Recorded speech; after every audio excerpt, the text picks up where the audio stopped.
పయ్యావుల కేశవ్ను ఇంటికి పంపిస్తానని మాజీ ఎమ్మెల్యే విశ్వేశ్వర్ రెడ్డి అన్నారు. ఎన్నికల్లో వైసీపీ విజయాన్ని ఎవరూ ఆపలేరని ఆయన ధీమా వ్యక్తం చేశారు.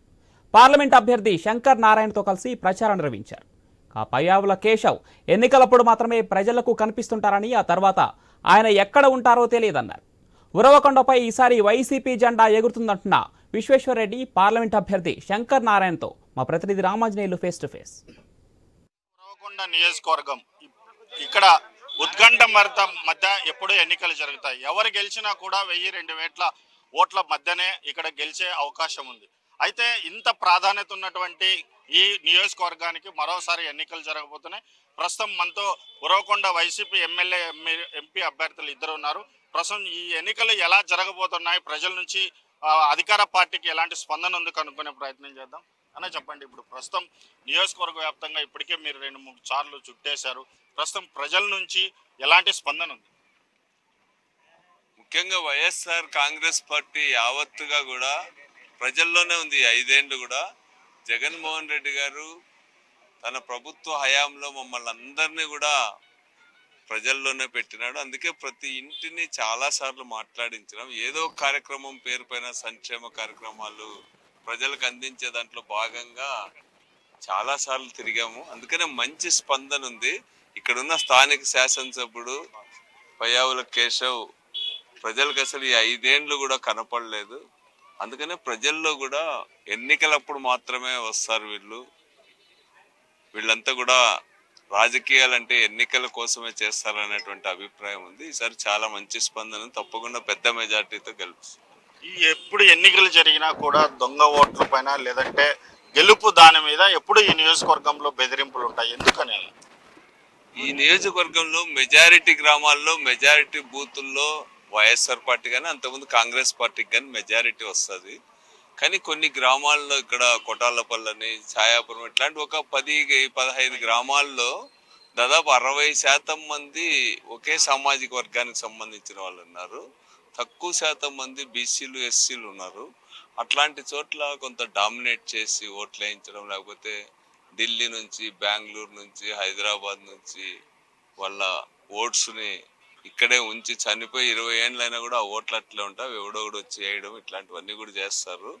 అట్లాంటి వాటి వల్ల ఈ సమస్య వస్తూ ఉంది తప్ప మెజారిటీ గ్రామాల్లో మెజారిటీ ప్రజలు మా వైపే, న్యాయంగా జరిగితే ఎప్పుడు మా వైపే ఉంటారు. ఇక్కడ ఏ పార్టీ అభ్యర్థి గెలుస్తారో ఆ పార్టీ అధికారంలోకి రాదు అనేది ఒక సెంటిమెంట్ ఉంది. మరి ఈసారి కూడా మీరు గెలవబోతున్నారా? పార్టీ అధికారంలోకి రాకోకుండా ఉండబోతే సెంటిమెంట్ ఏమన్నా రిపీట్ అవుతుంది అనుకుంటున్నారా? అది కేవలం సెంటిమెంట్ అని మీరే అంటున్నారు, అది వాస్తవం కాదు. సెంటిమెంట్కి భిన్నంగా చాలాసార్లు గత 10 ఎన్నికలు మనం చూసినట్టయితే సెంటిమెంట్కి భిన్నంగానే రిజల్ట్స్ వచ్చింది. అందుకని అది ఒక మూఢనమ్మకం అంతే తప్ప అది ఏమాత్రం కూడా వాస్తవం కాదు. ఈసారి జగన్ ముఖ్యమంత్రి అవుతాడు, నేను ఎమ్మెల్యే అవుతా, మా శంకర్ నారాయణ గారు ఎంపీ అవుతాడు. నియోజకవర్గానికి ఎంపీగా ఇక్కడికి వచ్చినారు, ప్రజలు మిమ్మల్ని ఏ రకంగా ఆశీర్వదిస్తున్నారు? కొత్త నియోజకవర్గం ఏం కాదు. నేను దాదాపు వైఎస్ఆర్ కాంగ్రెస్ పార్టీ ప్రారంభించిన తర్వాత, స్థాపించిన తర్వాత నేను జిల్లా అధ్యక్షుడిగా అనంతపురం జిల్లాలో పనిచేశాను.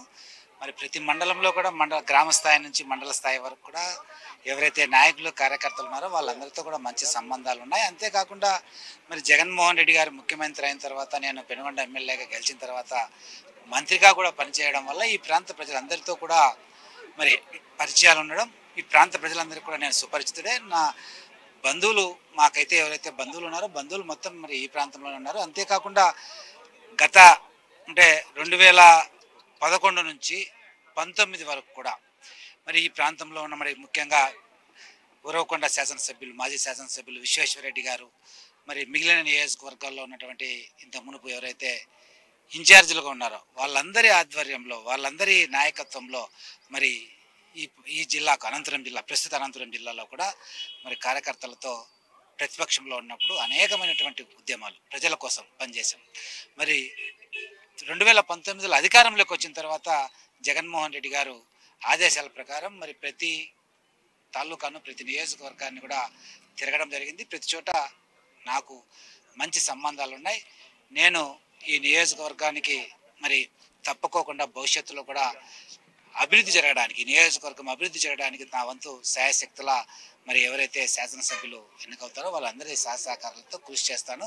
తప్పుకోకుండా వైఎస్ఆర్ కాంగ్రెస్ పార్టీ రాబోయే ఎన్నికల్లో 100% ప్రభుత్వం ఏర్పాటు చేసి మరి విజయం సాధించి ప్రజలకు మంచి చేసే విధంగా మేము పనిచేస్తాం. గతంలో జగన్మోహన్ రెడ్డి గారు ఇచ్చినటువంటి కొన్ని ప్రధానమైన హామీలు అయిన మద్యం పాలసీ కావచ్చు, ఇసుక పాలసీ కావచ్చు, రాజధానులు కావచ్చు, మరి జనవరి 1వ తారీఖు జాబ్ క్యాలెండర్ లాంటివి ప్రధానమైన సమస్యలు పరిష్కారం కాలేదు.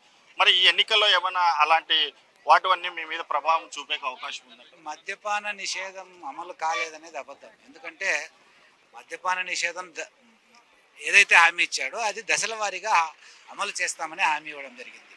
దశల వారీగా గతంలో తెలుగుదేశం పార్టీ ప్రభుత్వ హయాంలో వీధి వీధికి 1-2 బెల్ట్ షాపులు ఉండేటివి. ఇప్పుడు బెల్ట్ షాపులు లేవు.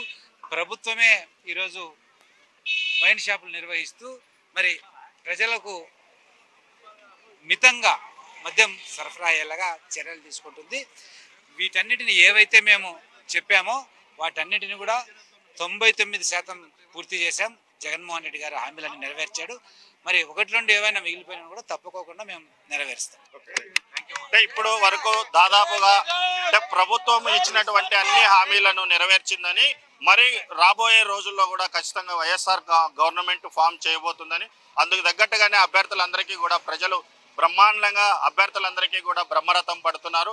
ఏ పల్లెకు పోయినా కూడా ఎక్కడ చూసినా కూడా ప్రజలు అభ్యర్థులని ఆశీర్వదిస్తున్నారు.